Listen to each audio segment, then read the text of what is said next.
Muito bem, então nós vamos dar início à nossa 16ª aula do curso sobre os sacramentos da Igreja. Semana passada nós finalizamos os estudos acerca do sacramento da penitência. Hoje então nós vamos estudar o sacramento da unção dos enfermos. Nós vamos seguir o roteiro que está na lousa. Falaremos sobre a natureza, a matéria, a forma, os fundamentos bíblicos, os efeitos desse sacramento e depois entraremos no texto do Catecismo de João Paulo II. Nós vamos pensar alguns parágrafos para estudarmos um pouco mais a fundo este sacramento da unção dos enfermos, né? Muito bem, estamos então estudando os sacramentos de cura. Vimos primeiro o sacramento da penitência, né? Pelo qual o Senhor cura a nossa alma, né? A enfermidade da nossa alma, que é o pecado. Veremos agora o sacramento da unção dos enfermos, que tem duas principais finalidades. Pelo sacramento da unção dos enfermos, o Espírito Santo pode curar a enfermidade física ou pode também preparar-nos para a Páscoa derradeira, para a morte, para a visão beatífica, né? Muito bem, para falarmos então da natureza do sacramento da unção dos enfermos, eu vou citar o parágrafo 805 do Catecismo Maior de São Pio X. Esse texto está no nosso drive, né, para quem quiser depois ler novamente, consultar o texto.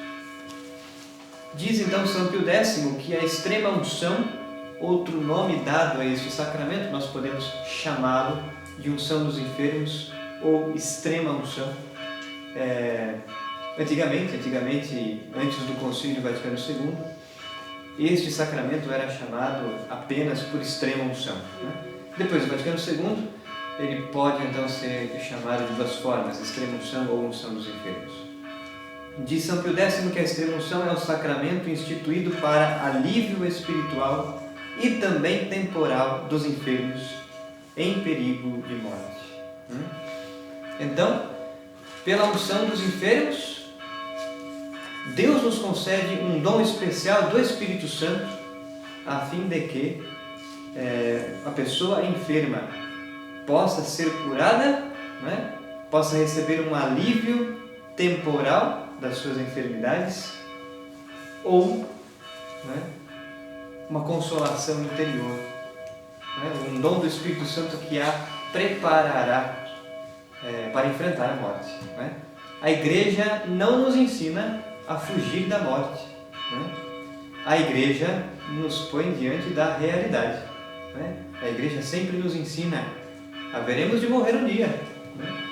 Haveremos de passar por esta experiência da Páscoa, da passagem desta vida terrena para a vida eterna, e tomara a Deus estejamos preparados para esta Páscoa derradeira, né? Quer dizer, nas nossas orações precisamos sempre pedir a Deus que Ele nos conceda uma boa morte, né? Que Ele nos conceda a graça de morrermos em paz, de morrermos em estado de graça santificante, de termos tempo suficiente para nos arrependermos de nossos pecados, confessá-los pelo sacramento da penitência, receber o sacramento da extrema unção e tomara a Deus consigamos receber o sacramento da Eucaristia como viático, né, em preparação para entrarmos na eternidade. Muito bem. Qual é a matéria e a forma do sacramento da unção dos enfermos? Veja, a matéria deste sacramento é a unção com o óleo dos enfermos.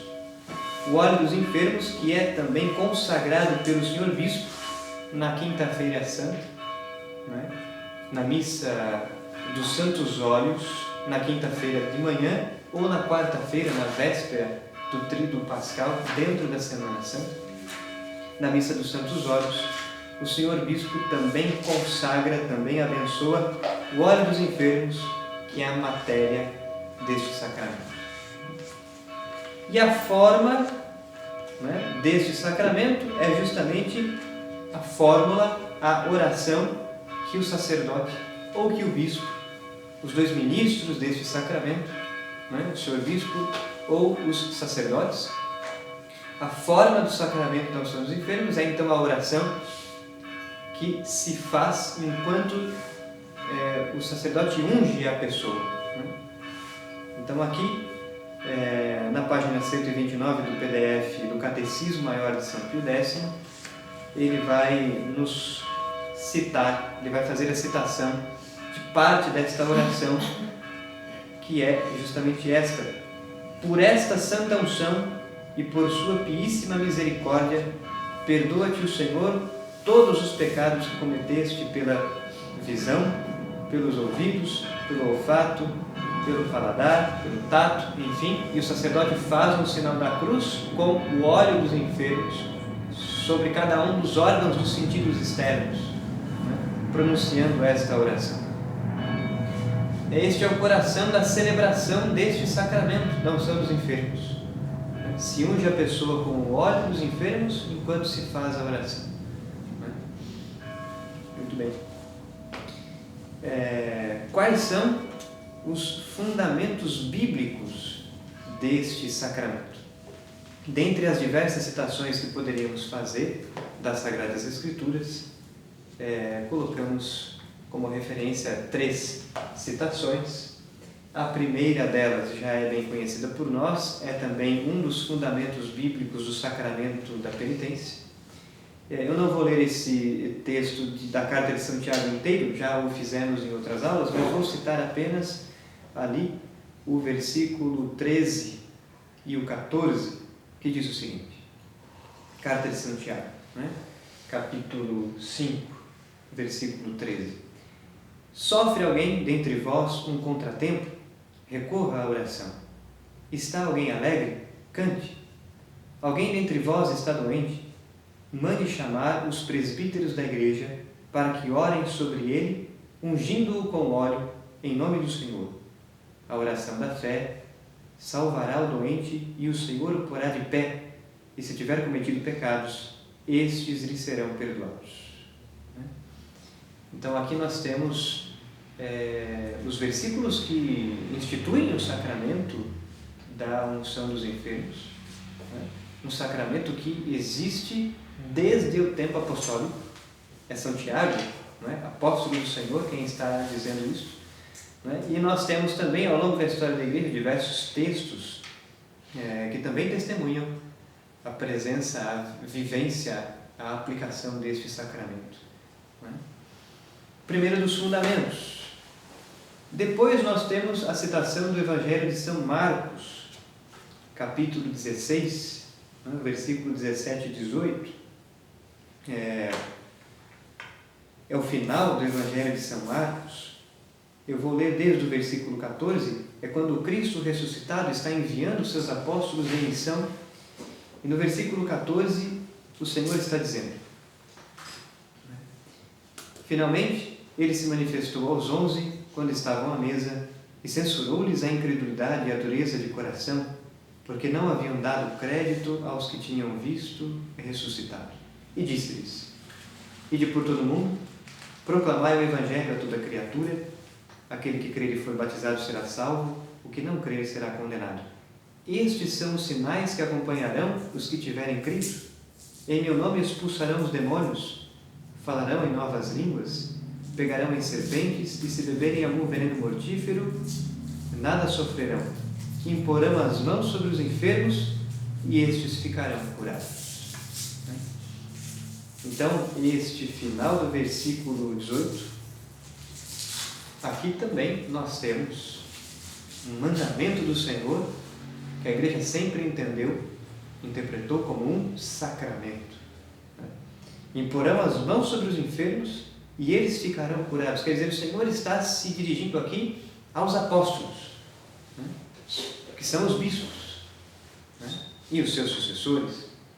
Então o Senhor está conferindo um munus, o Senhor está conferindo um poder aos seus apóstolos, que estes depois conferiram a outros, né, de impor as mãos sobre os enfermos e estes ficarem curados, se assim for útil para a salvação desta pessoa, a salvação da sua alma, né?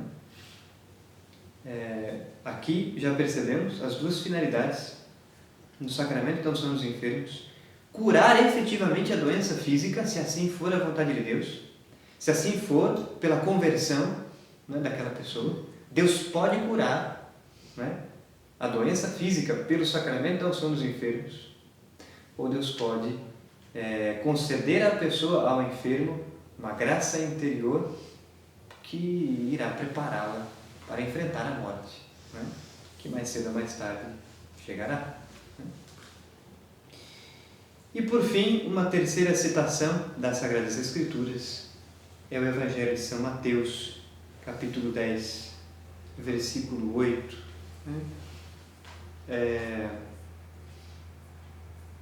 Vou ler desde o versículo 6. O capítulo 10 do Evangelho de São Mateus começa com a missão dos 12 apóstolos. O Senhor reúne os 12 apóstolos e os envia em missão. E o Senhor está dizendo no versículo 6: dirigi-vos antes às ovelhas perdidas da casa de Israel, dirigindo-vos a elas, proclamai que o reino dos céus está próximo, curai os doentes, ressuscitai os mortos, purificai os leprosos, expulsai os demônios. Não é? Então, no versículo 8, nós temos a ordem de Cristo dada aos apóstolos: curai os doentes, não é? Curai os enfermos, ressuscitai os mortos, não é? Purificai os leprosos. Ora, da mesma forma como Cristo, no seu ministério, na sua vida pública, curou diversas pessoas de doenças físicas, curou os leprosos, curou o cego de nascença, ressuscitou o filho da viúva de Naim, multiplicou os pães, andou sobre as águas, e são milagres, não são mitos, né? São fatos de fato, né? São fatos que ocorreram verdadeiramente, né? Da mesma maneira como Cristo curou os enfermos, Ele ordena e envia os seus apóstolos para fazerem o mesmo. E quando nós lemos os Atos dos Apóstolos, nós vemos, né, estes também, ao pregarem o Evangelho, realizarem, pela graça divina, inúmeras curas. Então, Deus pode realizar milagres. E o sacramento reservado para a cura física, se assim Deus o quiser fazer, se assim a nossa fé o alcançar, né? O sacramento para curar as doenças físicas é a unção dos enfermos. Implica, duas coisas são necessárias, né? Duas coisas estão pressupostas para que aconteça uma cura física: a nossa fé, mas também a vontade divina. Pode ser que nós tenhamos fé, nós cremos que Deus pode realizar milagres, mas talvez Deus não o queira. Por que Deus não o quer? Porque de repente chegou a hora do sujeito morrer, entrar na eternidade. De repente é uma provação que Deus permite que nós passemos, é uma noite escura, né? Mas, se Deus o quiser, Ele pode realizar, sim, milagres, né? Curas físicas por este sacramento. Estas são, então, as 3 citações que nós fazemos hoje nessa aula, dentre as muitas outras que poderíamos realizar acerca deste sacramento, né, da unção dos enfermos. Pois bem, falemos então no 4º tópico dos efeitos da unção dos enfermos. Baseado nesses textos, não me fica muito assim, determinado que somente o padre pode ministrar. Veja bem, tanto quanto o batismo no sacramento e em situações extremas a gente pode batizar. Sim. No caso da unção também pode? Nos ensina a doutrina da Igreja que não. Os ministros ordinários e extraordinários, né, da unção dos enfermos são apenas o bispo e os sacerdotes. Nem o diácono pode fazê-lo, porque na verdade a unção dos enfermos ela deve ser precedida pelo sacramento da penitência, se a pessoa doente estiver consciente e conseguir confessar. Mas se a pessoa enferma estiver inconsciente, vamos supor que o sujeito está em coma, né? Se o sujeito enfermo estiver inconsciente, o sacramento da unção dos enfermos pode absolvê-lo de todos os seus pecados, né? E o munus para absolver e perdoar os pecados pertence apenas ao bispo e ao sacerdote, né? Então o diácono não é ministro extraordinário da unção dos enfermos, consequentemente muito menos nós, né, os leigos. Não somos ministros extraordinários deste sacramento, porque duas coisas precisam ficar bem claras. Quer dizer, uma coisa é o sacramento da unção dos enfermos, quando o ministro ordenado, o bispo ou o sacerdote, unge com óleo pronunciando a oração. Outra coisa é a utilização dos sacramentais, como o óleo bento ou a água benta, né? O óleo abençoado, a água abençoada são os sacramentais. Mas veja, não é o óleo bento que é usado no sacramento da unção dos enfermos. O óleo usado no sacramento é o óleo sagrado pelo Senhor Bispo, né? Na missa dos santos óleos. São duas coisas diferentes, né? O óleo e a água benta podem ser usados por nós, sem nenhum problema, né? Mas não são sacramentos. E quem morre de repente?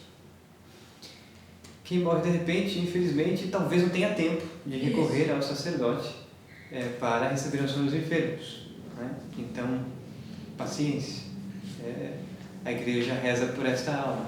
Mas todos aqueles que têm tempo de recorrer ao sacerdote, ou se a pessoa está inconsciente, a família pode chamar o sacerdote para visitar a pessoa enferma, quer em casa, quer no hospital, né? Enfim. Minha mãe deu tempo, ela morreu. Que é difícil descer mobilizar o padre para ir até. Eu acho que 99% não consegue. Professor. Olha, não sei se 99, acho que é uma porcentagem grande. Eu conheço muitas pessoas que conseguem receber, porque na verdade, pelo menos na diocese de Jundiaí, e deveria ser assim em todas as dioceses, o senhor bispo designa sempre um sacerdote para ser capelão dos hospitais, né? Então, por exemplo, em Jundiaí, eu sei que o padre Clóvis, não sei se vocês o conhecem, o padre Clóvis é um padre alto, bem gordinho e tal. Ele visita os hospitais, tanto públicos quanto particulares. Ele visita a Soban, visita o São Vicente, e ele passa de quarto em quarto, né, visitando os doentes e perguntando se o doente está consciente, se ele quer receber a unção dos enfermos, ou se a pessoa está inconsciente, ele pergunta a quem está ali, que de repente pode ser algum familiar, se autoriza ele a conversar, a confessar, a administrar os sacramentos. Ele sempre anda com a teca cheia de eucaristias, para poder também dar a comunhão. Então, as dioceses devem, o senhor bispo em cada diocese deve designar um sacerdote que não é pároco para o ministério de capelão dos hospitais, para realizar esse tipo de coisa, esse tipo de apostolado, né? Não sei se são todas as dioceses que fazem isso, né? Mas isso é uma prescrição, inclusive, do direito canônico. O direito canônico, ele pede que o bispo prepare um sacerdote para ser o exorcista oficial da diocese, e o direito canônico pede que o bispo prepare um sacerdote para ser capelão dos hospitais, bem como o sacerdote para ser ecônomo, bem como o sacerdote para ser reitor do seminário, esse tipo de coisa. Essas funções que os sacerdotes devem desenvolver, o senhor bispo tem que preparar estes sacerdotes, tem que designá-los para essas funções, e tem que ser sacerdotes que já têm alguns anos de vida sacerdotal, já passaram, já foram vigários, já foram párocos, e agora serão designados para essas funções, né? E não tendo, o padre pode dar esse munus para outra pessoa, não? Para um diácono, por exemplo? Para ser ecônomo, para ser reitor de seminário, sim, agora. Não, nem um diácono, nem um ministro extraordinário da comunhão pode receber uma investidura ou um envio para administrar este sacramento. Não pode. Eu acho que a porcentagem que ele deu não está fora não, sabe por quê? A capelania dos hospitais agora é ecumênica. É mesmo, tem isso É. agora. Eu estou acompanhando o caso, estou como acompanhante no hospital. Entendi. E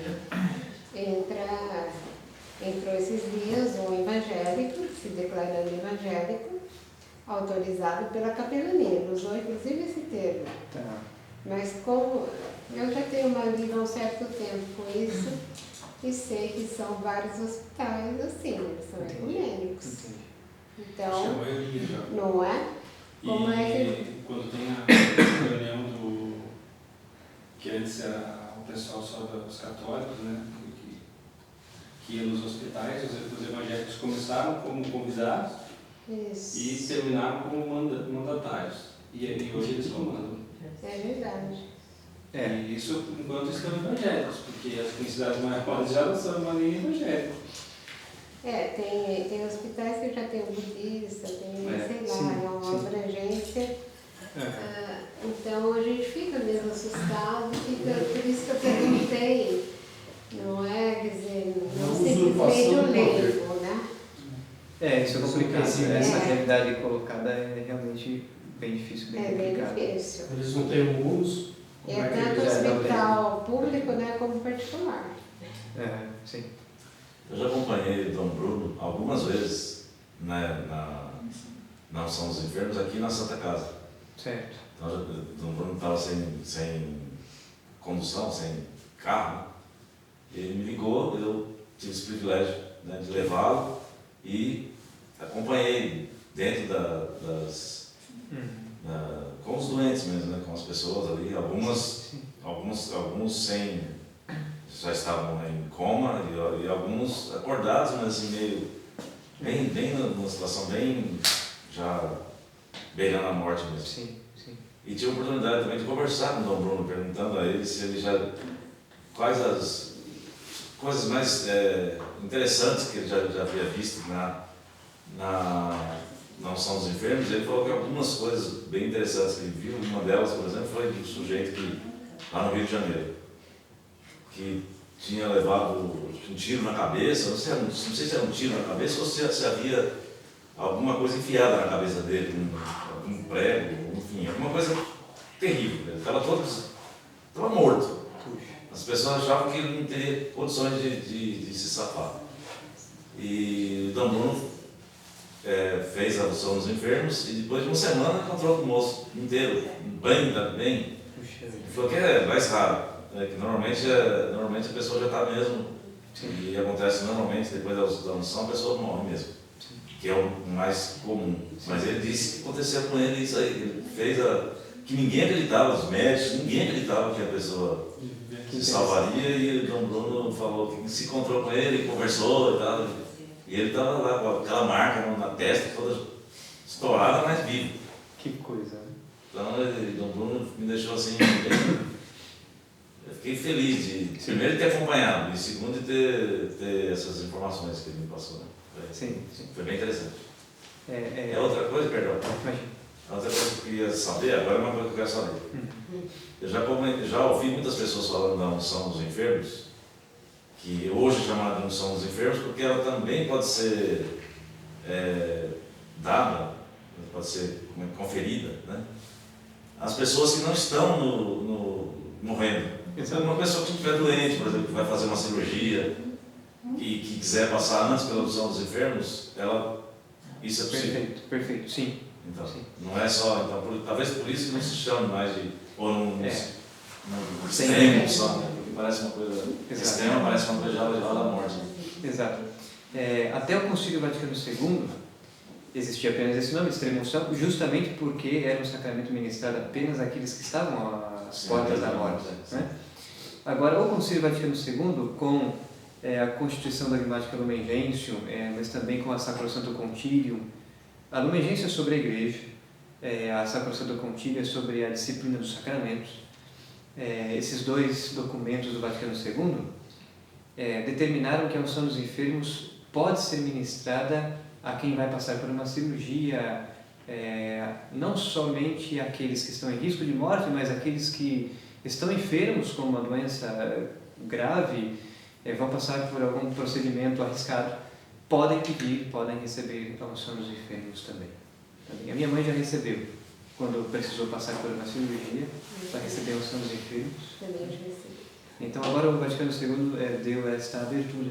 O professor, é a missa de corpo presente, como funciona nessa história toda? Esse é o rito de Ezequias, né?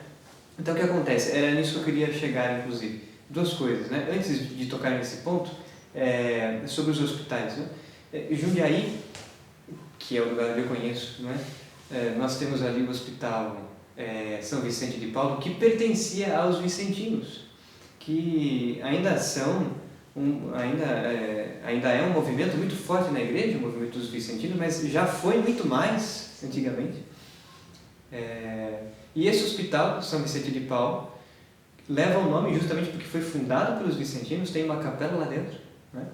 E foi por muito tempo dirigido pelos padres vicentinos. No entanto, de um tempo para cá, ele foi passado para a prefeitura, então hoje é a prefeitura que o administra. É um movimento nacional, isso aí. Todas essas casas passaram. Exato. Como se fosse uma benéfica. Exato. Em alguns lugares, eu ainda conheço alguns hospitais e lar de idosos, e mesmo orfanatos, que ainda pertencem aos vicentinos, mas na maioria das cidades do nosso país, o que antes pertencia aos vicentinos passou para os municípios ou estado.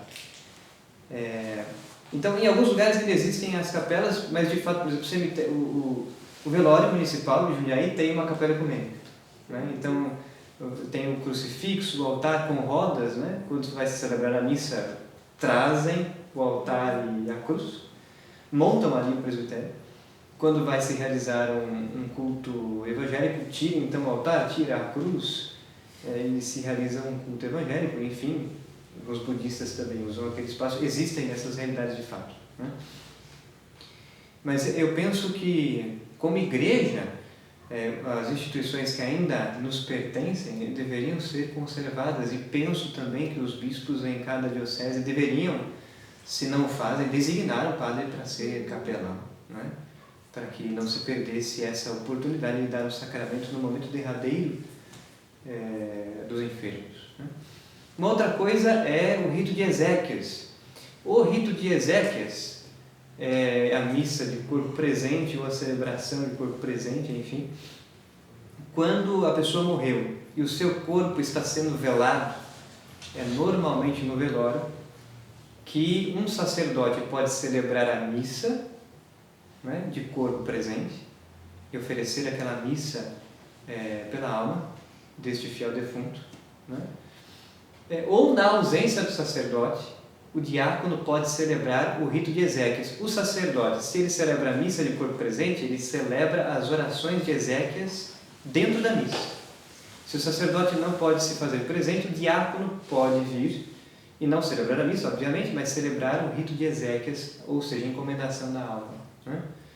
Intercedendo por aquela alma, para que Deus possa ter misericórdia no juízo particular e salvá-la, né? Uma outra coisa também, e isso não é unção dos enfermos, né? Rito de Ezequias, missa de corpo presente, são coisas diferentes de unção dos enfermos. E uma coisa diferente ainda é a comunhão para os enfermos. Vamos supor que uma pessoa está internada no hospital, obviamente, ou uma pessoa está enferma na sua residência e, portanto, é impossibilitada de ir à missa. O sacerdote, o diácono ou até mesmo o ministro extraordinário da comunhão eucarística pode levar a comunhão até estas pessoas, né? Mas isso não é o viático, isso também não é a unção dos enfermos, isto é a comunhão eucarística que é levada, é um serviço de caridade, é uma obra de misericórdia, né? Você pode comungar por uma pessoa que não pode comungar? Pode.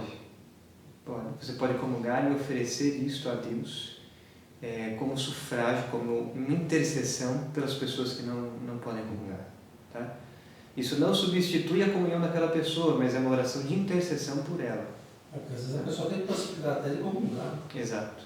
Eu não entendi bem, professor. Então, se a pessoa está em coma, tem a possibilidade de, naquele momento, pedir o perdão dos pecados, ela é absolvida se ela recebe essa unção dos enfermos? Sim, ela é absolvida.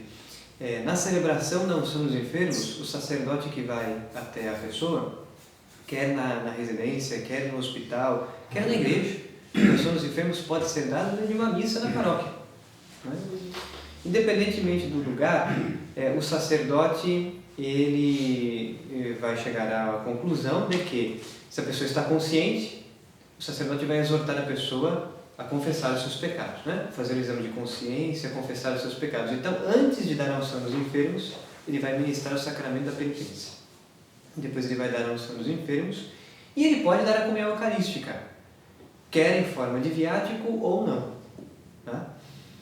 Então, são 3 sacramentos que podem ser ministrados em uma mesma celebração. Agora, se a pessoa está inconsciente e o sacerdote chega a essa conclusão, a pessoa está inconsciente, impossibilitada, portanto, de travar um diálogo, de confessar, o sacerdote não vai ministrar o sacramento da penitência, ele vai ministrar apenas a unção dos enfermos, e a unção dos enfermos tem o poder de, neste caso, absolver todos os pecados dessa pessoa, porque nós não sabemos o grau de consciência, a pessoa não está morta. Né? A ação da misericórdia de Deus é infinita. Nesse momento derradeiro, Deus a absolve pelo sacramento de todos os seus pecados. E se a pessoa está inconsciente, o sacerdote pode dar a comunhão eucarística, né? Quer quebrando um fragmento da Eucaristia, colocando na boca da pessoa, mas o que mais frequentemente se faz é pingar uma gota do sangue de Cristo na boca da pessoa, né? Inconsciente, o sacerdote pode dar a comunhão dessas 2 formas para o enfermo no hospital, né? Ou na residência, enfim, onde quer que ele se encontre, né? Lembrando também que hoje, nos nossos dias, existe todo um movimento para promover a eutanásia, por exemplo, né? Não só a eutanásia, mas o aborto e tantas outras coisas, né? Ora, a eutanásia suicídio assistido. O suicídio assistido e essas coisas são pretensiosas, né? Quem somos nós para dizer quando o sujeito deve morrer? Né? Quem somos nós para dizer isso? Nosso dever é fazer o máximo possível para garantir a vida da pessoa o mais tempo, não é? A maior quantidade de tempo que for possível. Quer dizer, nosso dever é fazer a pessoa ficar viva. Esse é o dever da medicina. Natural ou artificial? Isso que eu Das 2 formas. Há poucos dias, a Nayara me contava de um caso de um homem, não me lembro em qual país agora, que a justiça determinou que iriam desligar os seus aparelhos, e justamente os aparelhos injetavam alimento direto no estômago para que ele ficasse vivo. E o sujeito... Uma forma não natural, né? Teoricamente, aquela pessoa não estaria viva. mas uma vez que a medicina tem a tecnologia para mantê-la viva, né, a medicina deve fazer. Professora, às vezes é complicado isso aí também, né? Diferenciar essa eutanásia. Uma semana, mês é uma coisa, 20 anos é outra coisa, né? Nos documentos sobre bioética que a igreja tem, que são vários, né? Alguns estão no nosso breve, a igreja ensina que o tempo que for possível. Por quê? Porque nós podemos livrar uma alma do purgatório. Só Deus é capaz de estabelecer o dia e a hora que as pessoas irão morrer. Nós não temos condições de sondar esse mistério, né? Então a igreja é contra qualquer tipo de eutanásia, suicídio assistido, enfim, essas práticas, né? Porque a igreja crê que durante este tempo todo a pessoa pode, ainda que inconsciente, porque para nós ele está inconsciente, mas se a pessoa não morreu, nós temos aqui a união do composto, corpo e alma. Então este sofrimento vivenciado por esta pessoa pode ser aquilo que faltava para remir as suas penas temporais. E essa alma, essa pessoa associar-se ao Cristo crucificado, ao sofrimento do Cristo crucificado e entrar no céu. Né? Nós só chegamos a estas conclusões se temos olhos espirituais, se temos fé. Né? Porque se não temos olhos espirituais, a primeira conclusão racional a qual nós chegamos é: vamos diminuir o sofrimento dessa pessoa e acelerar a sua morte. Mas talvez nós não estejamos olhando para a situação com olhos espirituais. Eu já passei por isso. Tinha um amigo, ele sofreu um acidente e ficou totalmente paralisado. E a gente sempre falava que, se acontecer alguma coisa, ficar sobre a derrota, prefiro morrer, prefiro morrer. E aconteceu isso com ele. E ele disse, agora, até faz pouco tempo fui visitar ele, faz 20 anos que ele está assim. E aí eu falei, lembra que a gente conversava e tal, ele conseguiu um pouco o movimento com a mão direita, assim, mas bem pouco. Ele falou, jamais, não quero, eu tenho uma filha. E ele falou assim, a maior alegria é ver minha filha, é ter minha família ainda. Ele pesa acho que uns 40 quilos, 30 quilos, assim, pouco. Mas ele não quer, de forma alguma. E é um, assim, uma palavra correta, é um fardo para a família, porque, nossa, virar ele o dia inteiro, é bem, extremamente complicado. O hospital já mandou ele para casa, né? Ficou um ano e pouco no hospital, ele não quer morrer. Ele, além de não quer nem se matar e nem morrer, né? Ele quer continuar, e quanto mais possível. Enquanto a gente está assim, é fácil pensar dessa forma. Sim. Mas quando você estiver no lugar dessa pessoa, será que você vai pensar e essa pessoa não pode falar? Tem outros relatos de pessoas que ficaram 30 anos depois de acordar. Ela está lúcida e consciente, né? Exato. Essa é uma diferença. Tem pessoas que não estão nesse estado. Mas a causa de estar nesse estado também é uma coisa que tem que ser levada em consideração. Eu tenho conhecimento de uma pessoa de 50 e poucos anos que está há mais de 2 anos em coma pelo fato de um erro médico. Então, quando ele teve o infarto e ao ser atendido, a equipe médica fez a ressuscitação por mais tempo do que já era para ter atestado o óbito, mas nenhum da equipe quis assumir. Então ficaram tentando e ele continua. Então já foi constatado isso. Agora eu falo assim, quem está certo? Quem foi jogando batata quente na mão do outro para ele simplesmente não parar? Tecnicamente ele já está louco. Então, mantendo a vida dele, uma questão assim, não querer eu assumir penso a que morte. do mesmo jeito que a gente não tem como dirigir a morte, não teria como dirigir a vida. Ou isso é providência. Não sei. Mas é muito difícil discernir isso, né? Claro que sim. Claro que sim. A família dele tinha que passar por isso. Existem casos extremos, né, também. Muito extremo. Existem casos extremos. Né? Uma situação muito difícil. Professor, e no caso da Nayara, o que aconteceu?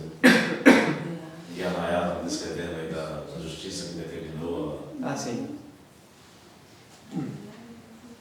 Eu não me lembro se foi na França, eu não me lembro agora em qual país. Ela estava lendo uma notícia de um rapaz que, por causa de um acidente de moto, ele ficou sem nenhum movimento do corpo, tetraplégico, mas ele abre e fecha os olhos, ele inclusive consegue balbuciar algumas coisas, mas não consegue fazer nenhum movimento a mais que isso.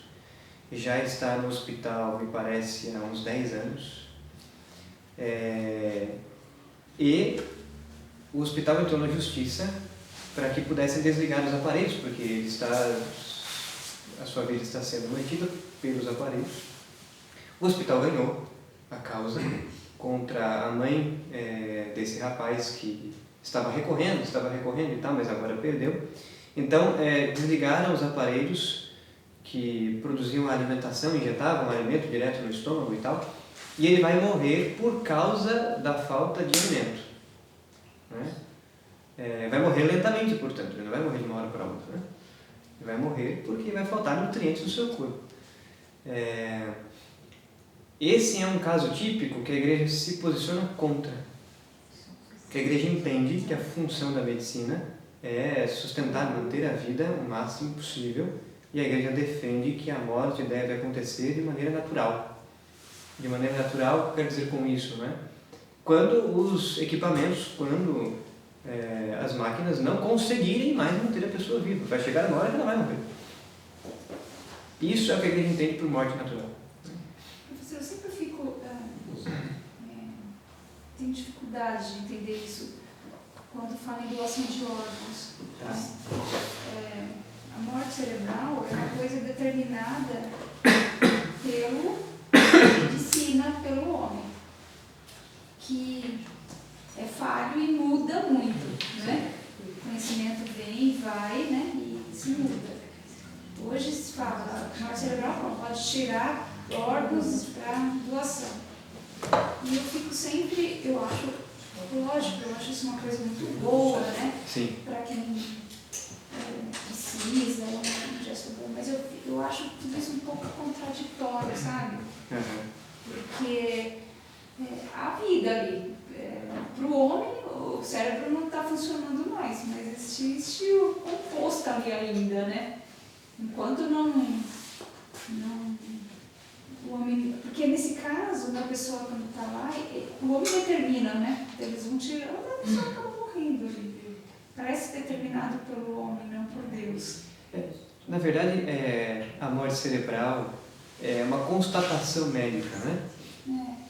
Então, quando se constata a morte cerebral e quando se constata que as funções dos órgãos parou, todos os órgãos pararam de funcionar, quando se constata a morte, nós podemos declarar: houve a separação da alma e do corpo.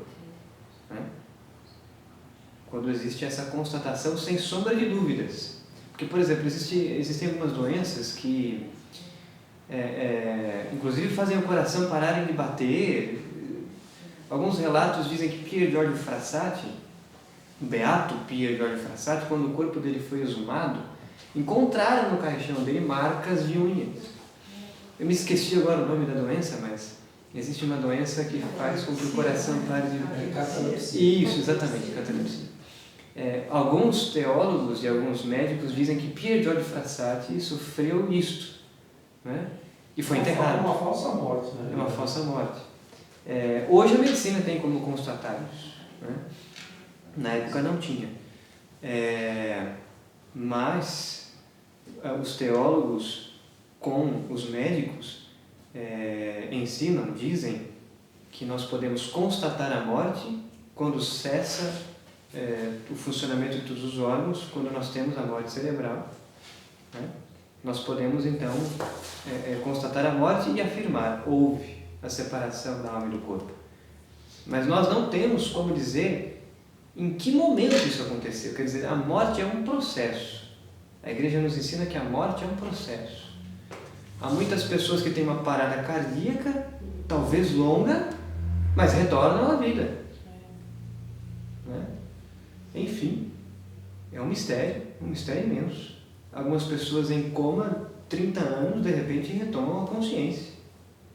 É um mistério. Né? É um mistério imenso. Então a morte é um processo, é isso que precisamos entender. Nós não temos condições de afirmar em qual instante a alma se separou do corpo. Mas nós temos como constatar a morte cerebral e as funções dos órgãos cessarem, acabarem, e podemos declarar a morte. E a Igreja não é contra a doação de órgãos. Quando se constata a morte, quando se tem certeza da morte, a Igreja permite a doação dos órgãos, o transplante dos órgãos. Não há nenhum problema. Aqui não fica muito claro. Se é morte cerebral, é morte. Então, não está clara a distinção. Por que morte cerebral? A pessoa morreu, acabou. Sim. Então, essa que eu sei que é a dúvida da Sônia, eu também tenho, porque simplesmente dizia-se antes, a pessoa morreu. Agora, Se você ouve que alguns morrem por morte cerebral, o outro fala, morreu. Então, e aí? Aí gera dúvida, a gente sabe que existe comércio. Existe. E existe doação de órgãos. Então, existe muita controvérsia, existe. né? Entre os então, teólogos, inclusive. Dá um receio dessa nomeação morte cerebral. Dá, de fato. Alguns teólogos defendem a ideia de que quando a medicina constata a morte cerebral, aconteceu a separação do composto, do corpo e da alma. Alguns teólogos postulam isso. Inclusive, a Nayara também estava me contando de uma outra notícia que ela viu, não sei aonde, a Nayara fica vendo notícia, que uma mulher grávida, já com a gravidez avançada, se me falha a memória, estava no 6º, 7º mês de gestação e tal, não sei por que motivo, teve a constatação da morte cerebral, mas os médicos A mantiveram viva. Exatamente, a mantiveram viva, funcionando os órgãos para que a gestação avançasse um pouco mais. E a criança sobreviveu, né? E tal. Depois desligaram os aparelhos. É um ou outro, terceiro agora já. Não é a pessoa que está falando. E é um caso. Não tem garantia nenhuma isso daí. Foi feita pensando-se que poderia, no caso já salvou, né? Exato, isso funcionou, mas poderia não ter funcionado também, né? Foi uma coisa... Mas isso não seria uma justificativa. Então, aí o que dizer? Houve morte antes de colocarem os aparelhos? Não houve. Eu, honestamente, não sei a que conclusão chegar. Alguns teólogos postulam. Se a medicina constatou a morte cerebral, houve a separação do composto. Outros teólogos discordam.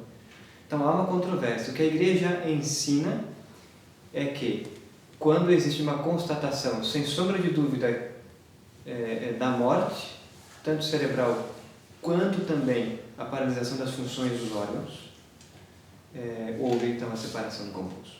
Mas não temos como declarar precisamente um instante em que houve a cisão do composto. Isso é impossível, né? Só Deus o conhece. E nós só conheceremos quando passarmos por isso, né? Mesmo porque a graça, o milagre pode acontecer. Pode acontecer, né? O profeta Elias ressuscitou o filho da viúva, Cristo ressuscitou o filho da viúva. São Padre Pio tem relatos de milagres assim, de reanimações, né? Então, estamos debaixo da graça divina, estamos debaixo da vontade de Deus, né? Estamos debaixo da vontade de Deus. Deixa eu só mais uma pergunta. Sim. Desculpa, mas qual a diferença do capelão? O que é o capelão? Tá. O capelão é um sacerdote designado para cuidar de uma capela. Não passa disso. Então, os hospitais têm capelas, os mosteiros podem ter capelas, algumas paróquias têm capelas, né? Unidade militar também. Unidade militar tem capelas e tal. O bispo, ele pode designar, e deve designar um sacerdote para ser capelão das capelas dos hospitais. As ordens religiosas, por exemplo, os carmelitas. Os carmelitas têm um convento masculino, lá tem vários padres e celibatários, homens, né? Mas existem os mosteiros femininos. Então, as ordens podem, né, no caso superior, pode designar um sacerdote que não vai viver com os seus irmãos no convento, mas ele vai viver na capela das irmãs, por um certo tempo. Ele vai morar numa casinha à parte, vai celebrar para elas, atender confissão, vai ser capelão, né? Ou quando nós temos uma paróquia, e essa paróquia tem um território amplo, de tal forma que existe uma capela lá longe, né? Então, em vez do pároco ficar se deslocando, né, viajando toda semana para lá para celebrar, o bispo pode designar um padre para ser capelão, cuidar daquela capela. Não é uma paróquia, é uma capela, e vai ficar um sacerdote lá, né? Então existe isso, existe essa realidade, né? Os padres que são capelães. E o padre, o chefe, chama cônego, né? Isso, exatamente. Da paróquia. Exatamente. Muito bem, falemos então agora dos efeitos deste sacramento da unção dos enfermos, né? Para falar sobre os efeitos do sacramento da extrema unção, eu vou recorrer ao parágrafo 806 que está na mesma página 129 aqui do texto do Catecismo Maior de São Pio X. Né? Diz então o Santo Papa: o sacramento da extrema-unção produz os seguintes efeitos. Então, o primeiro efeito do sacramento da unção dos enfermos: aumenta a graça santificante. Como todos os sacramentos, né? Bem como todos os sacramentos da Igreja, este também aumenta a graça santificante, nos faz crescer na graça santificante. Um segundo efeito: apaga os pecados veniais e também os pecados mortais que o enfermo arrependido já não possa confessar. Então, o sacramento da unção dos enfermos concede a absolvição dos pecados veniais e dos pecados mortais, caso a pessoa não consiga confessar.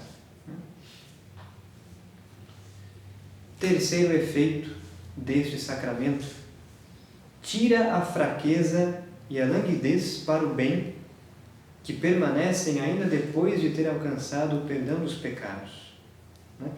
Então, este sacramento confere, pela graça do Espírito Santo, uma certa força interior, uma certa coragem interior, não é? Retira a fraqueza para suportar o seu estado, não é? E confere a coragem, o ânimo, uma força interior para suportar os sofrimentos que a enfermidade nos dá, não é? A fim de que estejamos unidos ao Cristo crucificado. Esse é o grande mistério do sofrimento na vida dos cristãos. Porque o que mais nós vemos hoje é gente querendo fugir de sofrimento. Não é isso? E é claro, nós não devemos ficar desejando sofrimento, nós não somos masoquistas, né? Nós não devemos ficar querendo sofrimento, desejando, pedindo a Deus: Senhor, dá-me a cruz, Senhor, dá-me o sofrimento. Não, calma. Né? Deus, na sua providência, permitirá que nós passemos por sofrimentos. Permitirá que nós passemos pelo sofrimento derradeiro da morte. Mas isso quando Ele o quiser.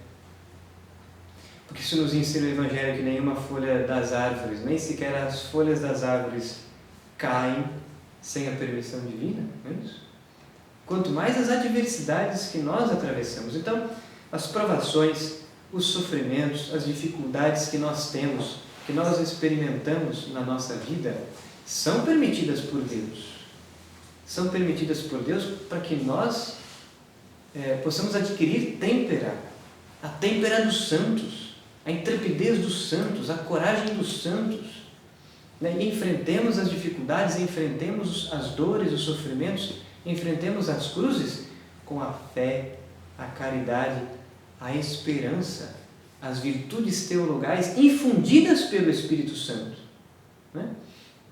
Porque a esperança cristã, primeiro, nos faz ter a certeza da salvação, nos faz ter a certeza do céu.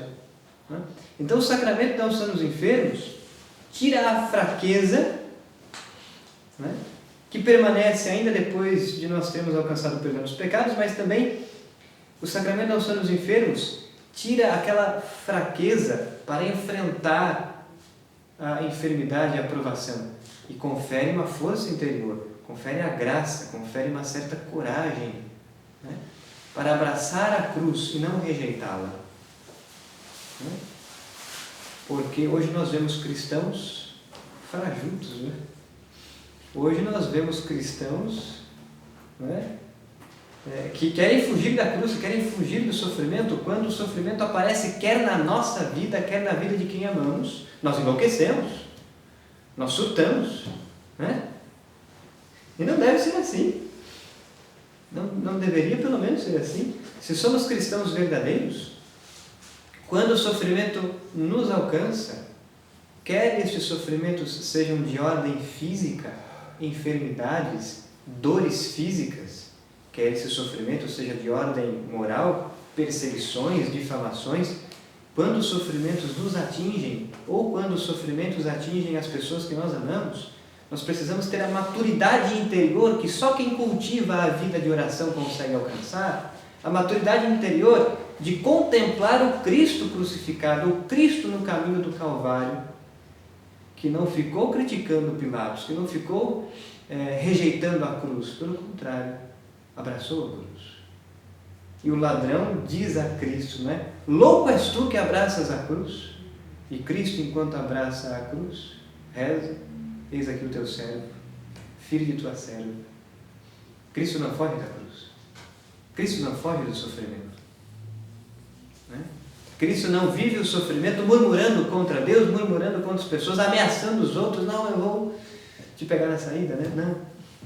Cristo é o servo sofredor, o Cordeiro de Deus, aquele que tira o pecado do mundo, aquele que não foge à cruz e que também não vive o sofrimento no desespero. Nós não vemos Cristo nos relatos do Evangelho estando desesperado diante da morte. Nós não vemos a Virgem Maria estando desesperada diante da morte do seu filho. Por quê? Porque tem fé, porque tem esperança. Nós vemos os apóstolos fugindo por causa do medo de também eles serem presos e crucificados. Nós vemos o desespero de tantas outras mulheres. E Cristo, quando as encontra, diz: não choreis por mim, chorai por vós mesmos. Mas nós não vemos a Virgem Maria se desesperar.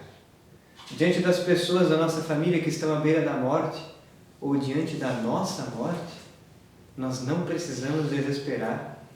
E nós não desesperaremos, nós não entraremos em desespero, não é? Se tivermos fé, se cultivarmos a vida de oração, se tivermos esperança, virtudes teologais, dons do Espírito Santo. Por quê?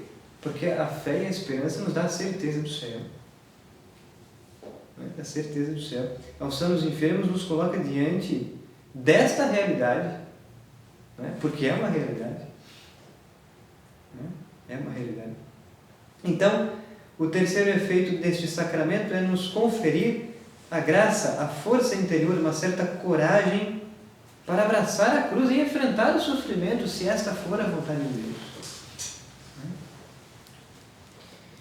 Mas também um quarto efeito, justamente o que falávamos, alçando os enfermos, dá força para suportar pacientemente o mal, para resistir às tentações e para morrer santamente.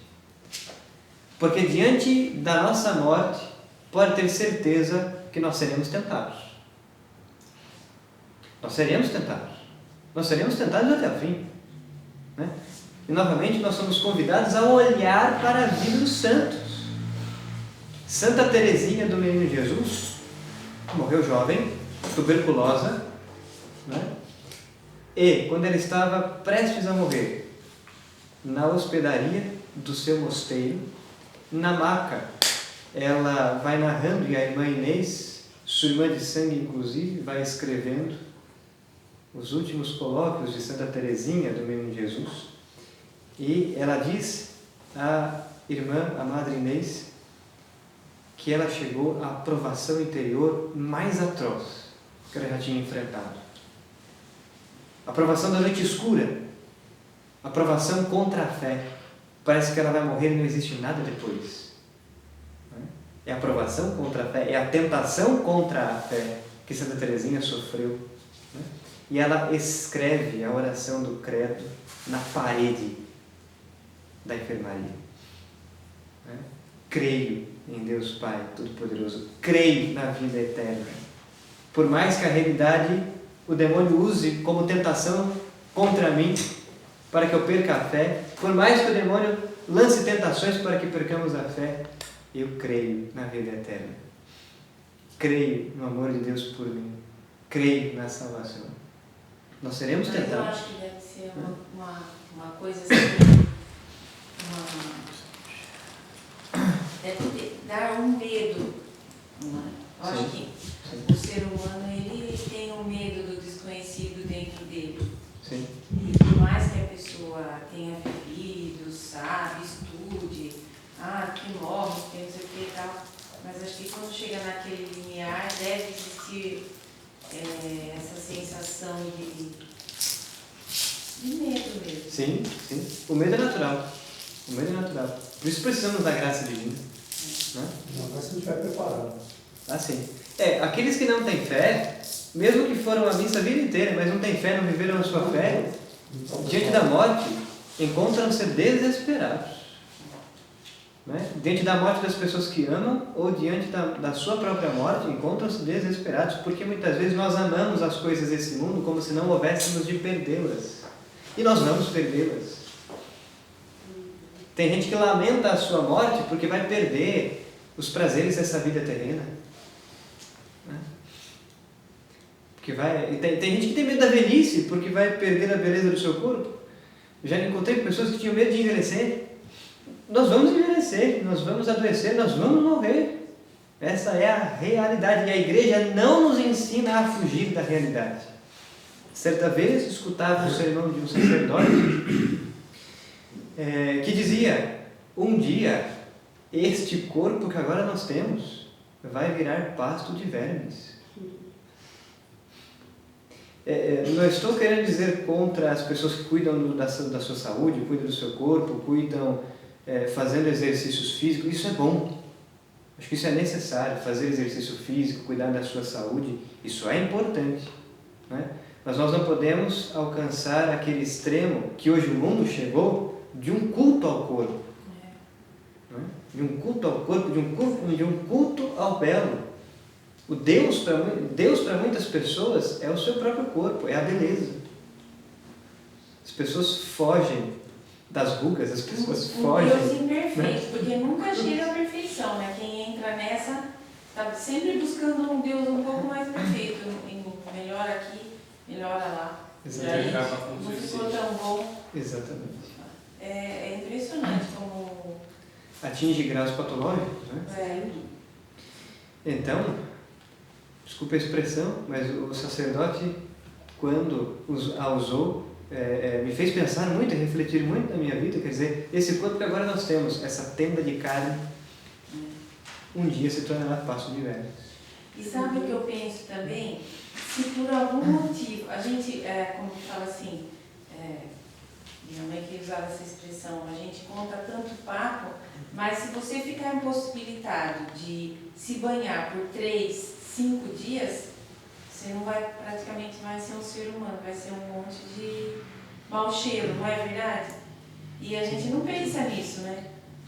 Quer dizer, não é para pensar, mas é tão limitada a nossa existência que você não pensa que, vamos supor que por um motivo você não possa fazer sua higiene por uns 5 dias, como a gente vê tantos mendigos que passam perto da gente, não parece um ser humano mais.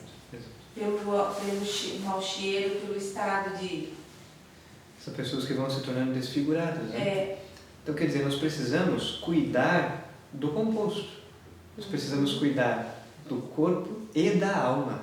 Né? Até porque foi Deus que nos deu, né? Exato. É nosso dever cuidar, né? O corpo e a alma são sagrados. Exato. Né? Nós devemos cuidar do composto, devemos cuidar do corpo e devemos cuidar da alma. Acontece que tem gente que só cuida do corpo e esquece da alma. Tem que só cuidar da alma e esquece do corpo. São dois extremos. São dois extremos. Santa Teresa de Ávila, né, no seu tempo, já no seu tempo, né, no século XVI, criticava as pessoas que queriam alcançar a santidade se mutilando, se flagelando, arrancando sangue do seu corpo. Santa Teresa de Ávila condenava isso com todas as letras. Né? São dois extremos. São dois extremos. Tem gente que faz do seu corpo uma vaidade, mas tem gente que faz das suas penitências uma vaidade. São dois extremos. Né? A igreja sempre nos ensina a justa medida. Muito difícil, professor. É o discernimento da maturidade. Né? O equilíbrio é bem difícil. É a maturidade interior. Por isso a importância de um diretor espiritual. Né? Muito experiente, muito provado. Né? Porque também as penitências físicas, tais como o silício é uma espécie de espinho que fere a carne. Né? Penitências que machucam somente podem ser usadas, vivenciadas por uma autorização expressa do diretor espiritual. E isso está corretíssimo. Né? Porque vale muito mais a penitência da obediência do que uma penitência de se ferir, de se machucar. Né? Houveram na história da igreja muitos santos que usaram silício, muitos santos, Santa Rosa de Lima usava uma coroa de espinhos debaixo do chapéu. Né? São João da Cruz, São Francisco de Assis se flagelavam, aplicavam, né, a disciplina. Né? E não precisa ir muito longe na história, o primeiro bispo de Jundiaí, Dom Gabriel, cujo processo de canonização está correndo, usava silício. E está na cura diocesana, para quem quiser ver, são relíquias. Houveram muitos santos que usaram essas penitências. É uma espécie de arame farpado em torno da cintura. Uma perna. Ou na perna.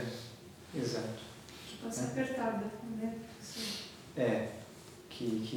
Coloca e pode adentrar mais. Sim. É como se fosse um cinto, né? Um cinto. Isso. Tinha uns que era só para. Quase igual uma lã de vidro que ficava raspando toda hora. Exatamente. Então existem diversas espécies, né, de penitência. Mas, todavia, as penitências mais valiosas que estas são as penitências espirituais. Não adianta nada eu usar silício e ficar xingando o próximo. Não adianta o quê? Né?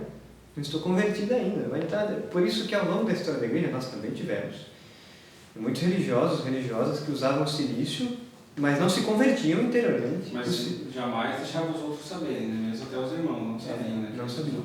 Exato. Sempre entre ele e Deus, nunca Exato.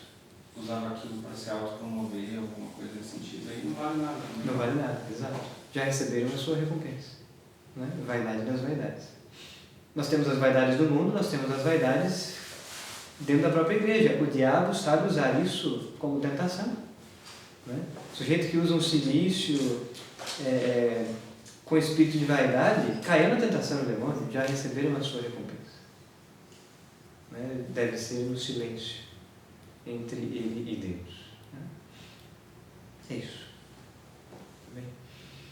Muito bem, então, a unção dos enfermos concede também, proporciona este efeito, dá força para suportar pacientemente o mal, para resistir às tentações e para morrer santamente. A unção dos enfermos nos dá esta graça do Espírito Santo para desejarmos morrer santamente. Né? E volto a dizer, precisamos rezar, pedir a Deus a graça de uma boa morte.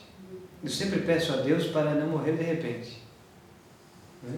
Para ter tempo de receber o sacramento da penitência, da unção dos enfermos, da Eucaristia. Sempre peço isso a Deus nas minhas orações. Né? Se Ele vai atender ou não, isso é uma outra história. Né? Mas enfim, Santa Brígida é uma santa mística que teve algumas revelações de Jesus e ela tem algumas orações, alguns exercícios espirituais que Cristo vinculou nas revelações particulares que ela teve, estas orações, a algumas promessas. Então, Jesus disse a ela que algumas orações, se fossem feitas por algumas pessoas, pelas pessoas, né, em espírito de piedade, ao longo de um certo tempo, essas pessoas receberiam a graça de saberem com antecedência o dia da sua morte. As orações de Santa Brígida têm estas promessas, a partir de revelações particulares já aprovadas pela Igreja.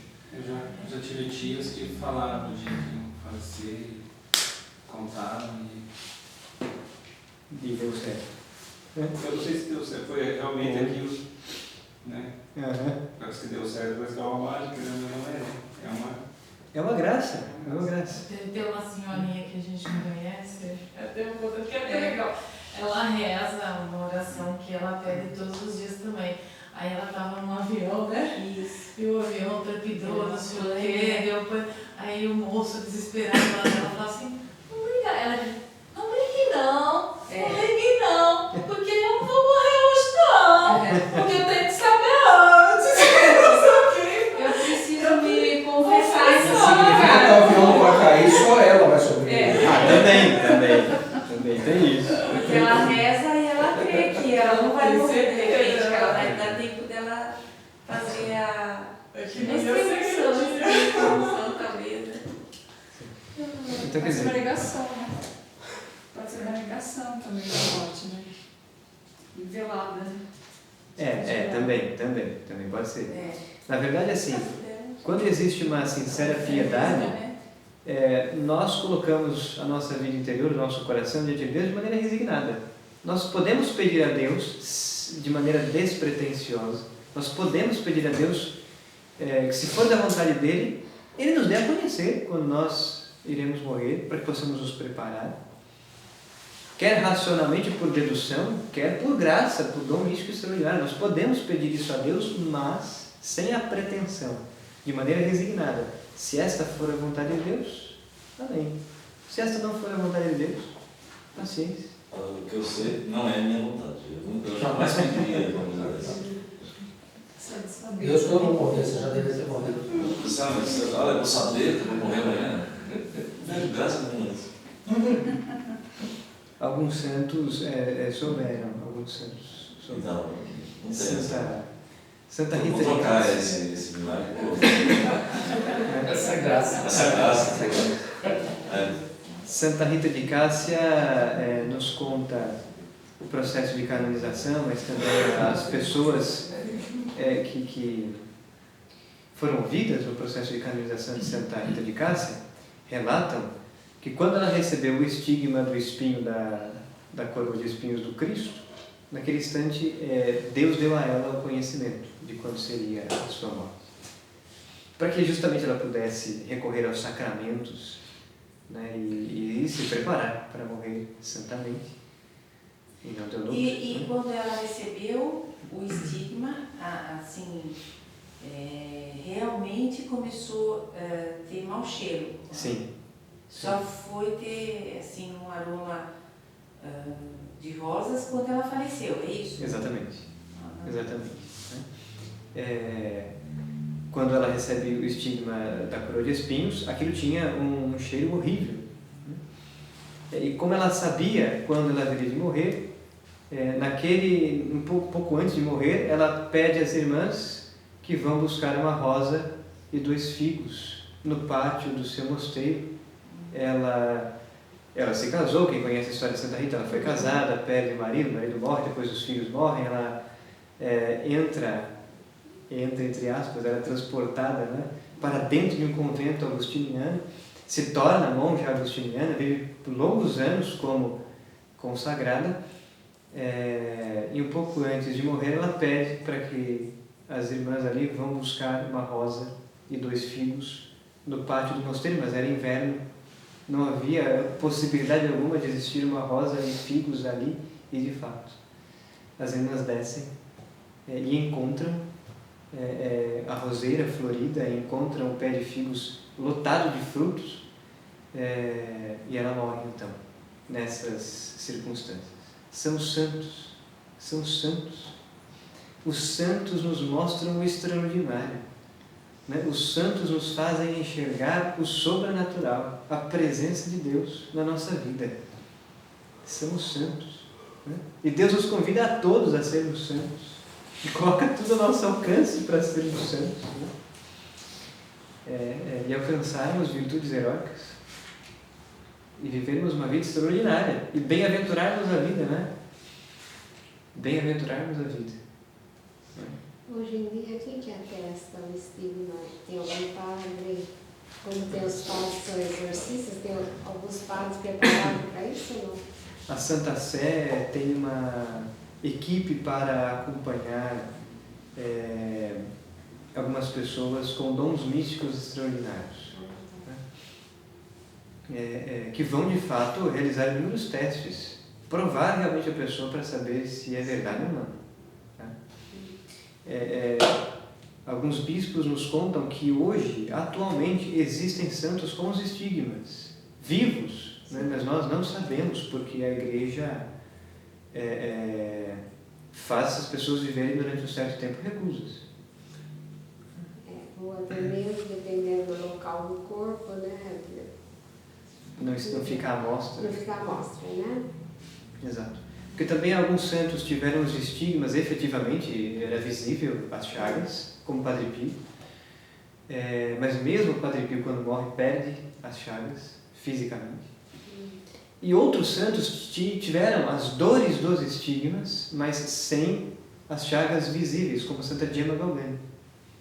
Santa Gemma sentia as dores de todos os estigmas, sem ter nada visível. Santa Gemma sofreu horrores. Quem aqui se interessar por ler a história de Santa Gemma, outra santa mística, extraordinariamente mística, a Eclésia publicou um livro que reproduz os textos do diário de Santa Gemma e também das anotações do seu diretor espiritual. Santa Gemma deixava o seu diretor espiritual maluco, porque como é que iria discernir o que estava acontecendo com aquela criatura, né? A Eclésia publicou esse texto em português, quem tiver a curiosidade, é um livrão enorme, né? Muito interessante. Então é isso, são os dons místicos extraordinários. E o último efeito que confere o sacramento, então são os enfermos.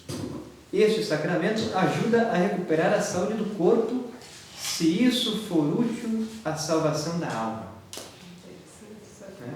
Exato.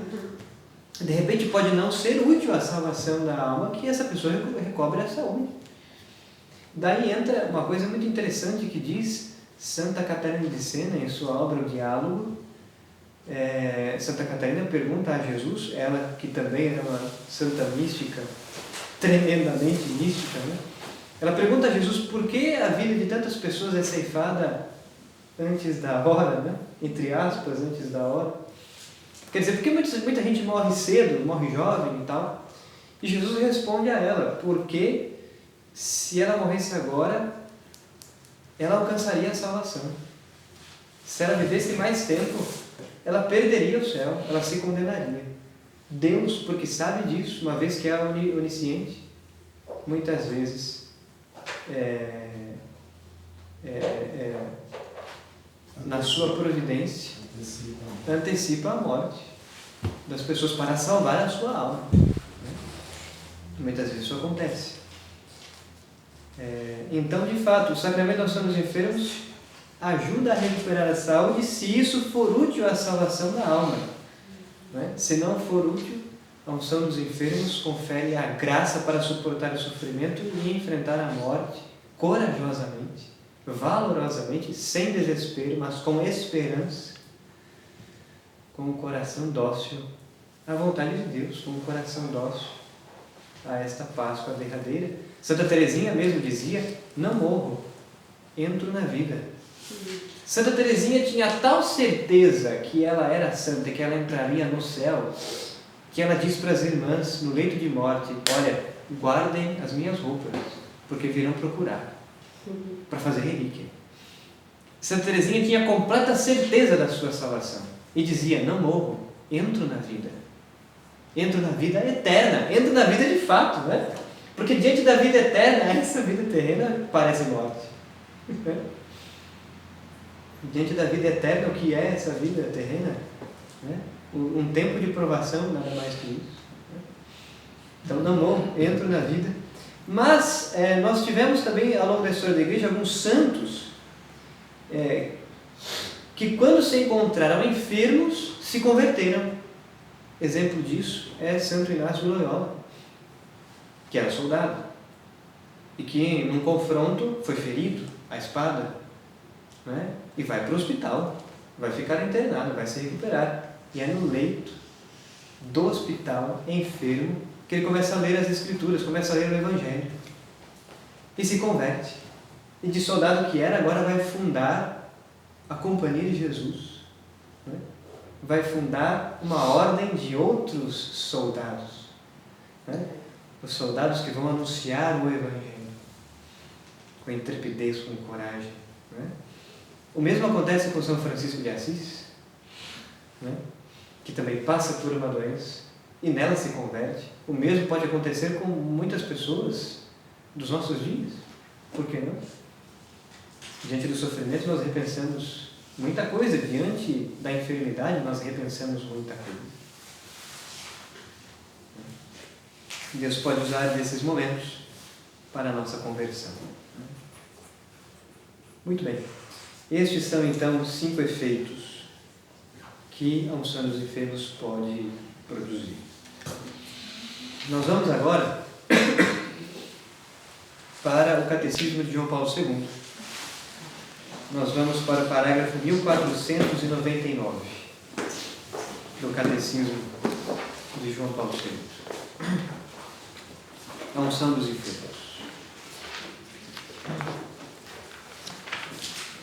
E logo aqui, no parágrafo 1499, nós temos uma citação da Lumen Gentium.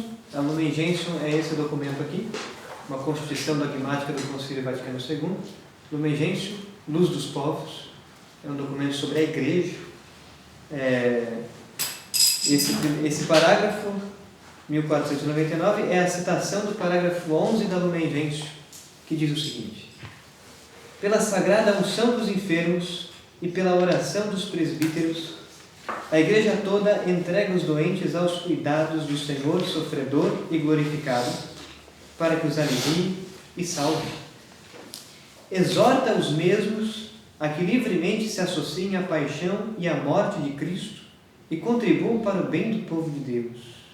Então veja, a Igreja exorta as pessoas que estão às portas da morte ou passando por um sofrimento que não as levará à morte, mas estão vivendo o sofrimento. A Igreja exorta estas pessoas a se associarem, a se unirem livremente à paixão e morte de Cristo, para que os seus sofrimentos estejam unidos aos sofrimentos de Cristo e os sofrimentos sejam vivenciados de maneira virtuosa, não é? E não desesperada. Daí que o Papa João Paulo II escreveu uma exortação apostólica que se chama Salvifici Doloris, né? A salvação pelo sofrimento, a salvação pela dor, onde João Paulo II nos ensina que o sofrimento de Cristo foi redenção para nós, e o nosso sofrimento, quando é vivenciado de maneira virtuosa e nos leva a estarmos unidos à cruz de Cristo, unidos aos sofrimentos de Cristo, pode também redundar para a nossa santificação e para o bem da Igreja, pela salvação das almas. Eu já fui religioso, e quando religioso, quando professei os votos temporários, que nas ordens religiosas se chamam votos simples, né? Um dos principais apostolados que eu gostava de fazer era ir nos hospitais, né? Levar a comunhão aos doentes. Já entrei na UTI, já presenciei pessoas às portas da morte, não pude ficar porque, enfim, os médicos vieram e foram socorrer a pessoa. Eu já vi muita coisa nos hospitais e foi um tempo muito interessante da minha vida enquanto religioso, porque pude estar próximo dessa experiência do que é morrer, né? Lembro-me do meu avô quando morreu. Agora as minhas avós estão às portas da morte, estão doentes, estão já com idade bem avançada. Nós estamos fazendo um trabalho de teimosos, porque nós estamos evangelizando estas senhoras que não querem abrir os seus corações. As minhas avós têm um coração muito duro. Então eu, meus pais e outras pessoas estamos evangelizando, estamos tentando trabalhar pela salvação dessas almas, né? E quando era religioso e visitava essas pessoas no hospital, eu me lembro de uma senhora chamada Eunice. Ela tinha esclerose múltipla e ela foi paralisando, né? Primeiro ela ficou paralisada, depois os órgãos começaram a paralisar e começou a dar falência dos órgãos, né? Mas ainda um pouco antes disso acontecer, já no hospital, fui visitá-la, rezar por ela, levar a comunhão, e ela virou para mim e disse: todos os sofrimentos que eu estou passando, eu quero oferecer a Deus, né, para que vocês da comunidade possam salvar muitas almas. Essa mulher entendeu o que é a vida cristã, né? Essa mulher tinha uma fé extraordinária. Lembrando que a fé pode ser virtude heróica e redundar para a santificação da pessoa. A esperança pode ser virtude heróica e redundar para a salvação da pessoa, né? E ela me disse: sofro unida à cruz de Cristo, e ela não abandonava o seu terço, para que vocês trabalhem pela salvação das almas. Ela desempenhou um trabalho apostólico, tanto quanto nós, ou talvez mais do que nós. Né? Intercedendo, oferecendo os seus sofrimentos em sacrifício pela salvação das almas. Isso é ter fé. Isso é unir-se ao Calvário, à cruz de Cristo. É isso que a igreja nos ensina. A viver corajosamente as provações da nossa vida até o fim. Até o fim. É isso que o mundo de hoje perdeu. O mundo de hoje perdeu essa fibra. O mundo de hoje perdeu essa coragem. O mundo de hoje perdeu essa têmpera. Quando a menor dor de dente nos alcança, a gente já quer logo um analgésico. Perdemos a capacidade de suportar os sofrimentos por amor a Cristo. Nós vivemos em uma sociedade do conforto. Nós vivemos em uma sociedade do prazer a todo custo. E quando ele não é possível, nós nos desesperamos. Né? O caminho do Evangelho é completamente diferente. O caminho do Evangelho é radicalmente oposto. O Filho do Homem não tem onde reclinar a cabeça. Vocês acham que Jesus dormia onde? No chão. Eu não tenho dúvida. Vocês acham que as carmelitas no templo de Santa Teresa dormiam aonde? No máximo na palha. Acordavam se coçando. Os santos nos ensinam estas obras. Estas obras de uma vida austera, mas uma vida na virtude. Por amor a Cristo. Por amor a Cristo. Muito bem. Este parágrafo e essa reflexão nos aponta para um outro parágrafo do Catecismo que eu gostaria de citar aqui, parágrafo 1020. 1020, lá atrás, na primeira parte do Catecismo. A unção dos enfermos é um sacramento que está intimamente ligado ao artigo 12º do símbolo apostólico. Creio na vida eterna. É o parágrafo 1020. Ora, não há sacramento da unção dos enfermos se não existir a fé na vida eterna. Né? Então, creio na vida eterna. E o parágrafo 1020 é interessante porque ele traz aqui uma citação, a citação 1791, que é uma citação do rito de Ezequias, da encomendação da alma. Então, o sacerdote impõe as mãos sobre o fiel defunto ou sobre o fiel moribundo e reza, não é? Deixa este mundo, alma cristã, em nome do Pai Todo-Poderoso que te criou, em nome de Jesus Cristo, o Filho de Deus vivo que sofreu por ti, em nome do Espírito Santo que foi derramado em ti. Toma teu lugar hoje na paz e fixa a tua morada com Deus na Santa Sião, com a Virgem Maria, a Mãe de Deus, com São José, os anjos e todos os santos de Deus.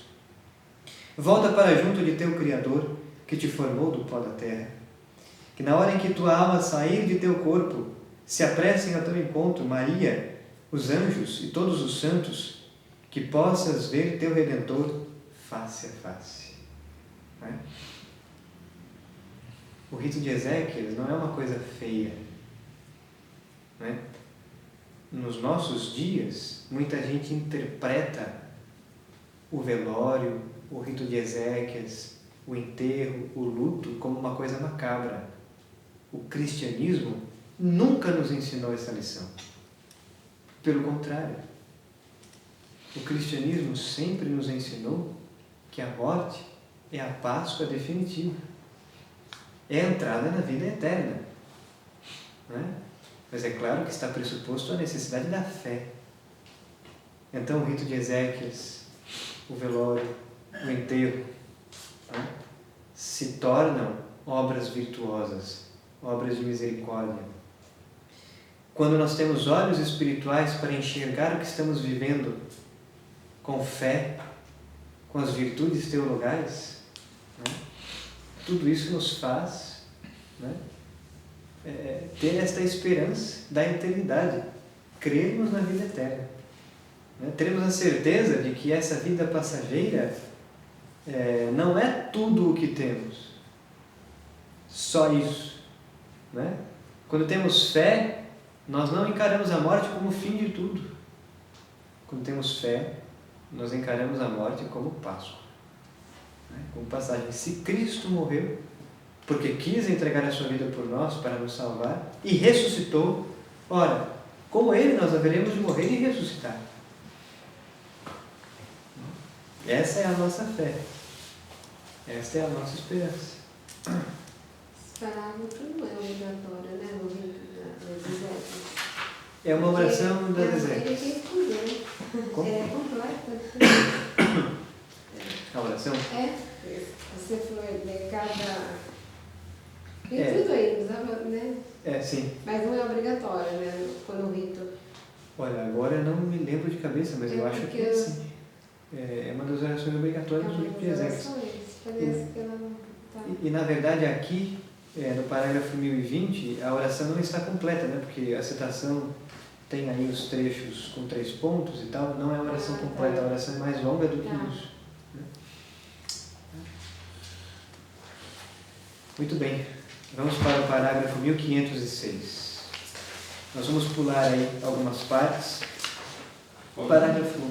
Nós vamos agora ler o parágrafo 1506. O parágrafo 1500 nos narra que a enfermidade na vida humana é consequência do pecado original. Já falamos sobre isso. 1502 vai nos dizer como o homem do Antigo Testamento enfrentava o sofrimento.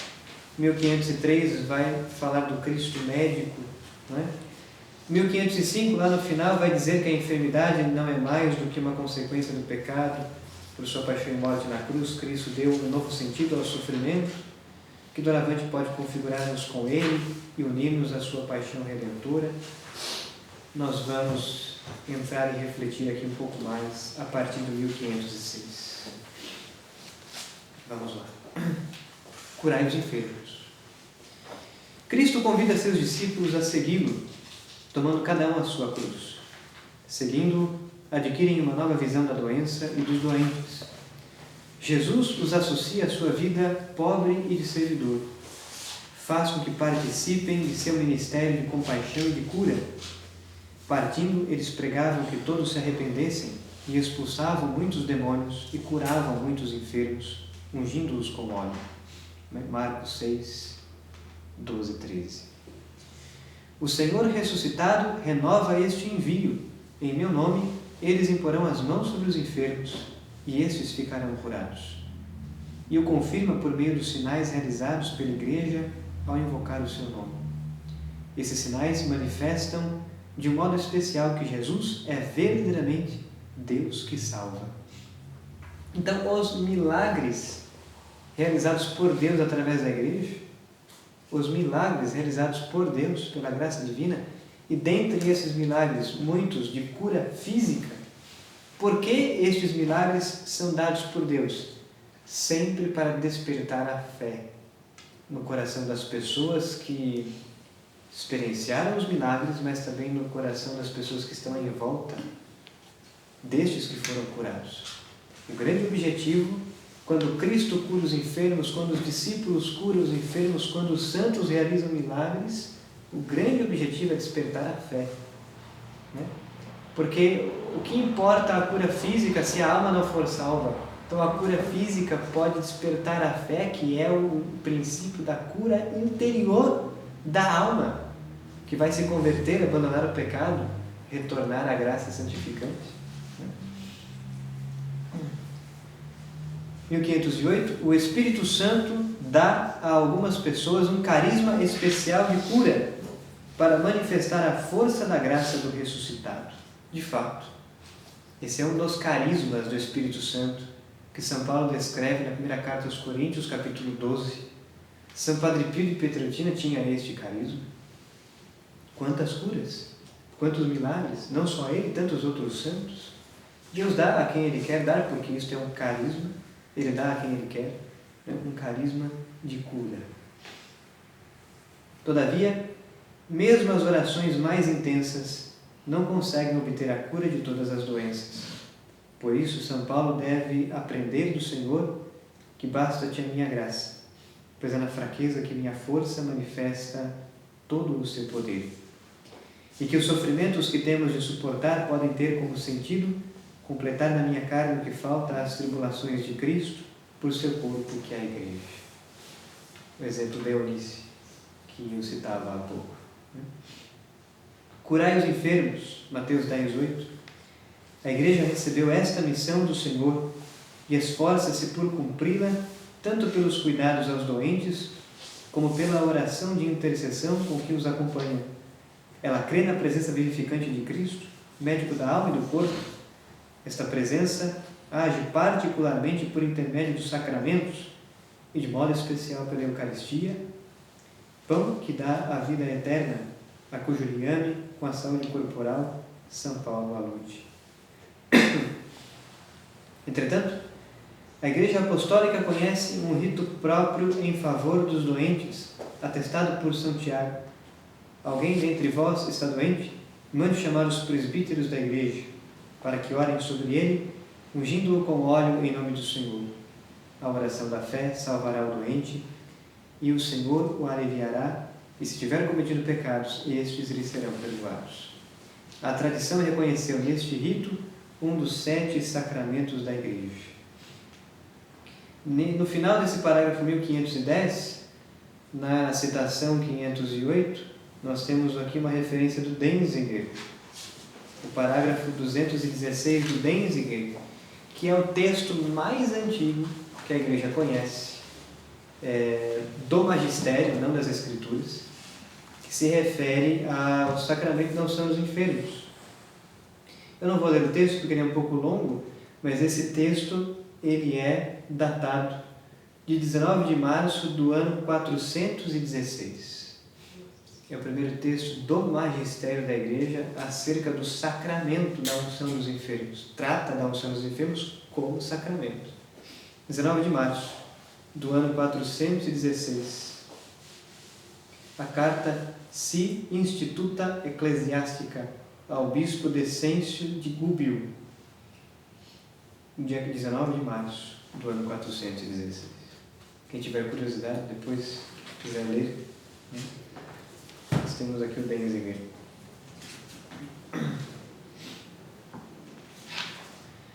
Muito bem. Nós vamos agora pular essa parte e vamos ao parágrafo 1514. Vamos falar agora quem recebe e quem administra este sacramento. Em caso de doença grave, a unção dos enfermos não é um sacramento só daqueles que se encontram às portas da morte. Portanto, tempo oportuno para receber a unção dos enfermos é certamente momento em que o fiel começa a correr perigo de morte por motivo de doença, debilitação física ou velhice. Se um enfermo que recebeu a unção dos enfermos recobrar a saúde, pode, em caso de recair em doença grave, receber de novo este sacramento. Então, a unção dos enfermos é um sacramento que pode ser recebido várias vezes pela mesma pessoa. No decorrer da mesma enfermidade, este sacramento pode ser reiterado se a doença se agravar. Permite-se receber a unção dos enfermos antes de uma cirurgia de alto risco. O mesmo vale também para as pessoas de idade avançada, cuja fragilidade se acentua. Só os sacerdotes, bispos e presbíteros são ministros da unção dos enfermos. É dever dos pastores instruir os fiéis sobre os benefícios deste sacramento. Que os fiéis incentivem os doentes a chamar o sacerdote para receber este sacramento. Que os doentes se preparem para recebê-lo com boas disposições, com a ajuda de seu pastor e de toda a comunidade eclesial, que é convidada a cercar de modo especial os doentes com suas orações e atenções fraternas. Aqui na sequência nós temos como é celebrado este sacramento. Já dissemos várias coisas. Este sacramento pode ser celebrado dentro da missa, né, na igreja, ou este sacramento, que tem um rito próprio, pode ser celebrado no hospital ou na residência da pessoa. Pode ser precedido pela penitência, e após a unção dos enfermos pode ser dada a comunhão eucarística. No parágrafo 1520 nós temos os efeitos da celebração deste sacramento, já também citamos com São Pio X. Aqui o Catecismo de João Paulo II vai dizer, né? O efeito da unção dos enfermos é um dom particular do Espírito Santo, 1520, a união com a paixão de Cristo, 1521, uma graça eclesial de intercessão pela Igreja, 1522, uma preparação para a última passagem, 1523. Já também comentamos um pouco sobre isso, e eu gostaria de ler agora o 1524, o viático, último sacramento do cristão. O viático é a comunhão eucarística, né, dada à pessoa, ao moribundo, né, a pessoa que está diante da morte. Já se tem a certeza que a pessoa vai morrer a qualquer hora. O sacerdote pode dar a comunhão eucarística em forma de viático. Diz então o texto: aos que estão para deixar esta vida, a Igreja oferece, além da unção dos enfermos, a Eucaristia como viático. Recebida neste momento de passagem para o Pai, a comunhão do corpo e sangue de Cristo tem significado e importância particulares. É semente de vida eterna e poder de ressurreição, segundo as palavras do Senhor. Quem come a minha carne e bebe meu sangue tem a vida eterna, e eu o ressuscitarei no último dia. Sacramento de Cristo morto e ressuscitado, a Eucaristia é aqui sacramento da passagem da morte para a vida, deste mundo para o Pai. Assim como os sacramentos do batismo, da confirmação e da Eucaristia constituem uma unidade chamada os sacramentos da iniciação cristã, pode-se dizer que a penitência, a sagrada unção e a Eucaristia, como viático, constituem, quando a vida cristã chega ao seu término, os sacramentos que preparam para a pátria, ou os sacramentos que consumam a peregrinação. Então veja, diz o texto do livro do Apocalipse, último livro da Bíblia: nós não temos aqui, nesta terra, morada permanente, mas estamos à procura daquela que está para vir. Como diz também o apóstolo na carta aos Colossenses, se ressuscitasses com Cristo, Colossenses 3, se ressuscitasses com Cristo, buscai viver segundo a vontade de Deus, viver com olhos voltados para o alto, onde está Cristo sentado à direita de Deus. Quer dizer, essa vida terrena tem um fim. E os sacramentos da Igreja, a Igreja de Cristo está presente na nossa história quando nascemos, ao longo de toda a nossa vida e quando formos morrer. A presença de Deus, a presença da Igreja, os sacramentos estão na nossa história desde quando nós nascemos até a nossa morte. Nós podemos contar com a Igreja, nós podemos contar com a graça divina. Deus está conosco. Os sacramentos nos amparam em todos os momentos da nossa história. É isto. Isto é um pouco da unção dos enfermos. Como nós temos estudado um pouco sobre cada um dos sacramentos, porque haveria muito o que dizer ainda. Haveria ainda muito o que estudar. Mas nós vamos encerrar a aula de hoje por aqui. Este é um sacramento importante para nós e para as pessoas que estão à nossa volta. E pudemos refletir hoje um pouco sobre a morte, este mistério que nos causa medo e angústia, mas que também nós podemos vivenciar com a firme esperança. Exato. Pois bem, nossa próxima aula, terça-feira da semana que vem, nós vamos estudar o sacramento do matrimônio. Então, a próxima aula e a seguinte, nós vamos estudar o sacramento do matrimônio, fazendo como temos feito, quer dizer, nós vamos seguir aí estes tópicos, recorrendo ora aos textos do Catecismo de São Pio X, ora a textos do Catecismo de João Paulo II, lembrando que todos os textos sobre os 7 sacramentos do Catecismo Maior de Santo Décimo já está no Drive. Quem quiser depois consultar, ler tudo, porque aqui em aula nós citamos apenas alguns parágrafos, né? Fica então o convite. É isso. Muito obrigado pela presença mais uma vez. Nos vemos na próxima aula.